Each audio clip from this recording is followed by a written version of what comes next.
শেখ হাসিনা সবচেয়ে বড় ভ্যালুয়েশন ছিল বিএনপির এগেন্সটে তখন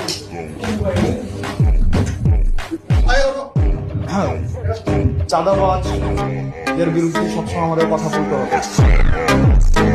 যারা চাঁদাবাজ, যারা মামলাবাজ, যতই বিশেষ করে এটা তো শালীনতা হইল না। আমরা তো আপনাদের কাছ থেকে শালীনতা, ভদ্রতা, একজন কথা বললে আরেকজন কথা বলতে হয় না, এই ভদ্রতাটাই আপনারা শিখেন।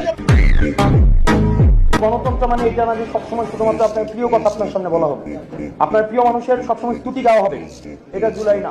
আসলে আমাদের এই বসে এসে কথা বলতে হয়, আমার লজ্জা লাগে আসলে। মানে আমাদের বাপদাদারা বলতো না, তোর ঘরে আমি হয়েছি না, আমার ঘরে তুই হয়েছিস। আমাকে আপনি প্রশ্ন করবেন, আপনি যতক্ষণ পর্যন্ত প্রশ্ন অব্যাহত থাকবে ততক্ষণ পর্যন্ত আপনি রাইট রেখে থাকবেন।